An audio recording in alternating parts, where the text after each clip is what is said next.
of 3, 2, 1. Okay. Congratulations!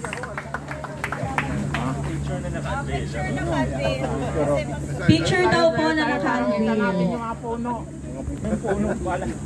Okay, ready po. Isang puno ng balete na tinatayang nasa 7 dekada na sa may bunga Rainforest Park ang idiniklara ng Department of Environment and Natural Resources o DENR bilang pamanang puno o heritage tree bilang parte ng selebrasyon ng ika-451 araw ng Pasig. Tinangunahan ni DENR NCR Regional Director Michael Matias ang nasabing deklarasyon. Sa kanyang mensahe, binahagi niya na ang puno ng balete sa may bunga Rainforest Park ang ika-42 puno na naideklara ng kanilang tanggapan bilang heritage tree sa National Capital Region. Samantala, ito naman ang ika-4 sa lungsod ng Pasig. Ayon kay Matias, ang deklarasyon at pagtatalaga ng heritage marker ay pagpapabatid ng kahalagahan ng puno di lamang sa kapaligiran kundi maging sa kasaysayan ng isang lugar. Sa pamamagitan ng deklarasyon, nais ng DENR na maging daan sa aktibong pagkikilahok ng bawat isa sa pangangalaga ng puno at halaman sa kapaligiran. Para sa kaalaman po ng lahat, na unang inulunsad ng ating kagawaran dito sa Pambansang Punong Rehiyon ang Heritage Tree Program noong 2009. Sa pamamagitan ng Memorandum Order No. 1, layo ng programa na tukuyin, pangalagaan at pagyamanin ang mga puno dito sa ating rehiyon. Lalo na yaong matatanda na at naging bahagi ng kasaysayan sa pagkakakilanlan ng ating puo. Para sa pagbubukas ng programa, ipinahayag ni City Environment and Natural Resources Office o IC Alendre Angles ang patuloy na pagsuporta sa mga programa para sa pagpapanatili ng kalikasan katulad ng deklarasyon ng Heritage Tree. So sumunod na taon po, tayo po ay nagkaroon ng marking sa atin naman hong Pasig Catholic Cemetery noong nakaraang taon. So ito ho ang ika-4, ngayon July.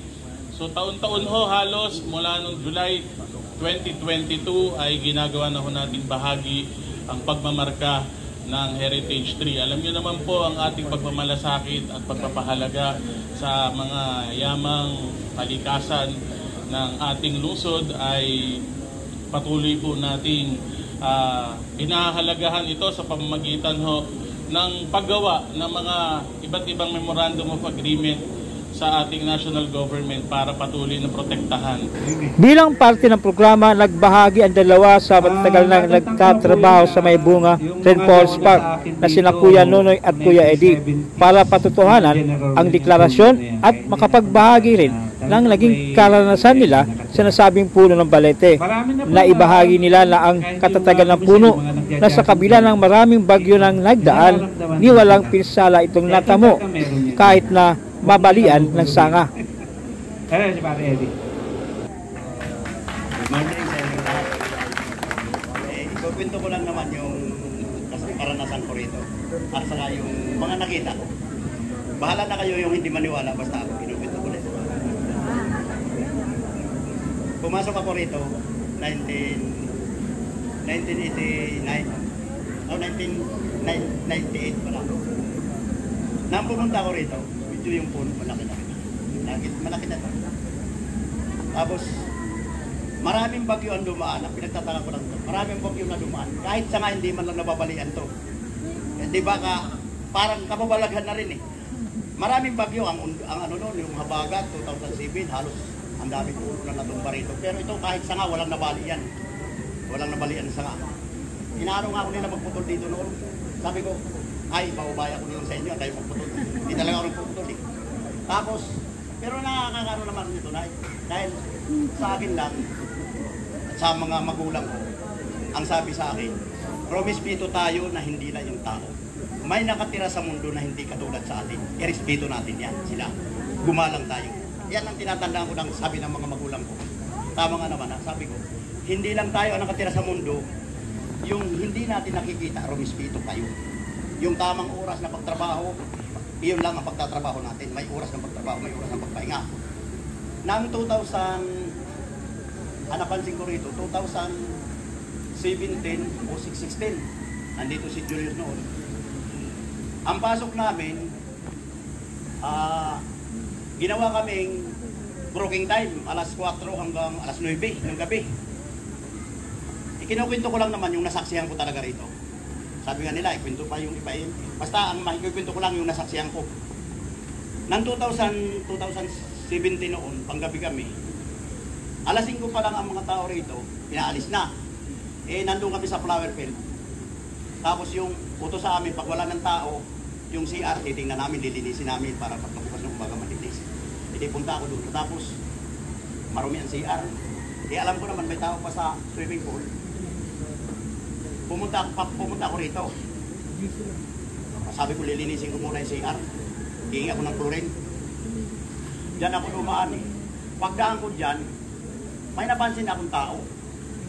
Sabi ko lang naman, sir, hanggang alas 5 lang tayo rito. Ba't nandito pa kayo? Ang pinagtakahan ko, parang nagmadali siya, pero parang hindi ko nintindi. Hindi ko siya masyado pinansin. Ang naano ko lang noon, naisip ko, sabi ko parang hindi katulad sa atin na tao. Sabi ko parang hindi katulad sa atin. Tapos yung isa nagmamadali. Tapos ang inaano ko nga, may kasama kami na halos ganun. Ang laki halos ganun. Ang ano ng mukha hugis na medyo mabilog. Ikinukwento ko lang sa inyo, mabilog. Tapos ang balat niya, parang balat lang siya ng puno. Sabi ko, hindi ako yan kinilabutan. Pero nang makalayo ako, nanalayo na yung balahin ko. Kukuha akong chlorine, totoo yan. Kukuha akong chlorine, hindi na ako chlorine. Doon ako sa harap ng gym, doon ako nagtinambay. Ayon naman kay Vice Mayor Dodot Jaworski, law ay gawing inspirasyon ng mga Pasigueño ang puno ng balete na ito na sa kabila ng mga pinagdaanang bagyo at baha na natiling matatag ito. Kaya kung titignan po natin, dapat maging inspirasyon na sa ating buhay ang punong ito. Na sana, katulad ng punong ito, magtanim din tayo ng ating mga ugat ng kabutihan dito sa ating lungsod ng Pasig. Sa mensahe naman ni Mayor Vico Soto, ipinahayag niya ang patuloy na pagkikisa ng pamalang lungsod ng Pasig sa DENR para sa patuloy na pagprotekta sa yaman ng kalikasan. Anya lahat ng Pasigueño ay dapat protektahan at ipaglaban ang kalikasan para maipreserba pa ito para sa mga susunod pang henerasyon. Hindi lang sa deklarasyon ng ating Heritage Tree, kundi sa napakaraming programa kasama ng lokal na pamahalaan ng Pasig. Kaisa niyo po kami sa pagpoprotekta ng ating mga yamang kalikasan at ng ating environment. Ating Congressman Roman, napakaganda po ng mensahe sa atin ng ating Congressman, pati ng ating Vice Mayor Dodot. Good morning din po sa ating mga konsehan, sa mga staff ng Senro at ng Rainforest po natin. Ayan. Hanggang bago din yung uniform. Suot niyo ba yung bagong uniform? Sa mga nakatayo po dyan sa likod, mga bisita po ng ating Rainforest Park, batiin ko na rin po kayo ng isang advance Happy Pasig Day. Maligayang araw ng Pasig 451, ano? At totoo naman yung sinabi kanina na napakayaman ng ating, hindi lang ng ating kalikasan, kundi ng ating kasaysayan. Kaya nasa sa atin po, lalo na bilang mga kawani ng ating pamahalaang lungsod. At, pero para sa atin po, lahat ng Pasigueño, kailangan protektahan po natin yan. Ipaglaban pa nga. At talagang ito po, ito yung ipapasa din natin sa susunod na henerasyon. Nasaan po si Manong Nonoy? Nandun po sa likod, saka si Manong Eddie. Palakpakan po natin sila ulit. Maraming salamat sa inyong mga nakwento. Alam kong marami pa pong ibang kwento. Kaso yun lang po muna. Siguro kulang din yung oras. Pero sana pag may panahon po tayo, tanungin natin sila. Baka nasan ba sina Sir Patrick ng Kato? Baka pwede gawin natin ng video para hindi yung tayo-tayo lang yung nakarinig sa mga kwento nila. Baka pwede, lagyan natin sa gilid o sa marker po natin, lagyan natin ng QR code and dyan ng PIO po natin. Pwede natin lagyan ng link o ng QR code na nakalink sa YouTube para mapanood din ng mga iba. Hindi lang yung kami lagi yung naririnig ng mga tao, kundi yung mga kwento din na magaganda at makasaysayan. At ang tanong ko lang nga po kay si Manong Eddie, nandyan pa po ba? Kinuha na. Ay, andyan pa. Ang tanong ko lang kay Manong Eddie, kasi natakot kami sa kwento nyo, Bihira lang naman kami bumisita dito paggabi. Pero Manong Eddie, hindi nyo namukaan yung dumaan. Mga gaano katangkad? Kung ako, mga 6-footer ako, mga ganto katangkad. Describe ko nga ngayon. Gaano po katangkad, Manong Eddie? Parang ganto. Parang ang mukha. Baka naman siya talaga yun. Tapos, dalawa sila eh. Dalawa Kahawig. ang mukha lang. Pero yung balat mas ano. Ang doon ko na ano yan, nang pagsaway ako sa kanya, Oo. hindi, wala sa isip ko na, ang akala ko lang tao. Oo. Nang makalakad na ako, doon ko napansin ako. Parang hindi tao. Tao lang. Ayun. Dahil paglingon ko ulit, Pero, hindi ko lang nahiwin doon, na paglingon ko, mga kasing tangkad lang ni Kuya. mas mababa dyan, pero ang Then sinisiguro ko lang po na hindi si Conchel Volta yung nakatabi niyo. Sinisigurado ko lang para po para malinaw po ang usapan natin. Ito, itong deklarasyon natin ng Heritage 3, ito po yung pang-apat sa ating lungsod. Pero ito yung una na nasa city property po talaga.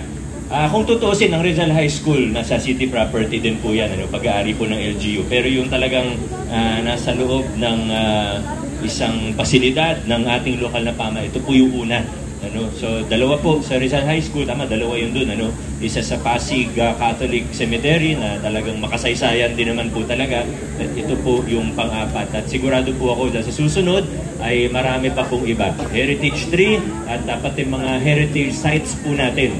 Yung mga lumang bahay, makasaysayang lugar sa lungsod ng Pasig. Dahil yan po isa sa talaga sa ginagawa natin, yung cultural and heritage mapping po natin. Tinututukan din po talaga yan ng Kato. Ito po ay isang simbolo lamang, pero marami pa tayong ibang ginagawa patungkol po dito. So sana po itong Heritage 3 na ito at ang marker po na ito ay maging paalala sa bawat isang Pasigenyo na dapat natin patuloy na protektahan. Ang dalawang naunang naideklarang heritage sa Pasig ay matatagpuan sa Rizal High School at Pasig Catholic Cemetery. Ang mga nabanggit na puno ay tinatayang nasa higit 100 taon na.